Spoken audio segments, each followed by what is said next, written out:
రోజుల టూర్తోనే అందరినీ ఓ రౌండ్ వేసిన అమిత్ షా నెక్స్ట్ టైం 6 రోజులు అంటున్నారు.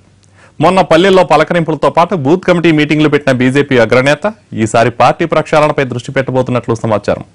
బీజేపీ బాద్షా వ్యూహం ఏంటో తెలియక పార్టీ నేతలు టెన్షన్ పడుతున్నారు.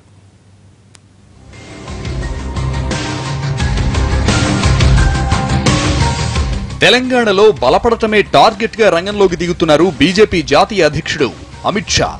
ఉత్తరాదిలో పక్కా స్కెచ్ తో బీజేపీని గెలిపిస్తూ దండయాత్ర ప్రారంభించిన అమిత్ షా ఇప్పుడు తన తెలుగు రాష్ట్రాలపై దృష్టి కేంద్రీకరించినట్లే కనిపిస్తోంది.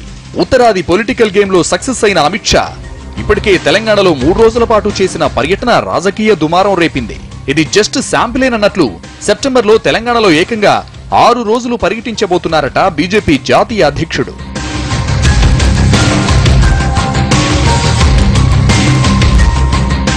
5 రాష్ట్రాల ఎన్నికలు పూర్తయ్యాయి. యూపీలో గతంలో ఎన్నడూ లేని విధంగా తిరుగులేని విజయాన్ని అందుకుంది బీజేపీ. ఆ ఫలితాల వెనుక అమిత్ షా ప్లాన్ చాలా ఉంది. యూపీ సక్సెస్ తర్వాత ఆంధ్రప్రదేశ్, తెలంగాణలపై దృష్టి కేంద్రీకరించాలనుకుంటున్నారట. యూపీ స్ట్రాటజీనే ఇక్కడ అమలు చేసి పార్టీని అధికార పీఠంపై కూర్చోబెట్టాలన్నది ఆయన ప్లాన్. అమిత్ షా మొన్నటి పర్యటనలో పోలింగ్ బూత్ కమిటీలతో సమావేశం, సహపంక్తి భోజనాలు, మేధావులతో భేటీలకే పరిమితమయ్యారు.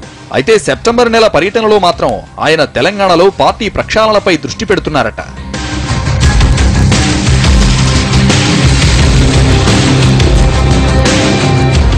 పార్టీ నాయకుల పనితీరును సమీక్షించేందుకు అమిత్ షా సిద్ధమవుతున్నారని సమాచారం. పార్టీ అధ్యక్షుడి నుంచి మొదలు జిల్లా, మండల అధ్యక్షులతో ఆయన స్వయంగా మాట్లాడతారట. తెలంగాణలో పోలింగ్ బూత్ స్థాయి నుంచి పార్టీని బలోపేతం చేసే లక్ష్యంలో భాగంగా అమిత్ షా కీలక నిర్ణయాలు తీసుకునే అవకాశాలున్నాయని అంచనా వేస్తున్నారు. మరోపక్క అదే పర్యటనలో బీజేపీలోకి భారీగా చేరికలకు కూడా పెద్ద ఎత్తున ప్లాన్ చేస్తున్నారు.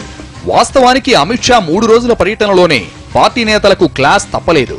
ఇంట్లో కూర్చుంటే లాభం లేదన్నట్లు నేతలకు వార్నింగ్ ఇచ్చి వెళ్లారు బీజేపీ అధినేత. దీంతో ఆయన సెప్టెంబర్లో 6 రోజుల పాటు పర్యటిస్తారని తెలియగానే పార్టీ సీనియర్లకి కూడా ముచ్చెమటలు పడుతున్నాయట.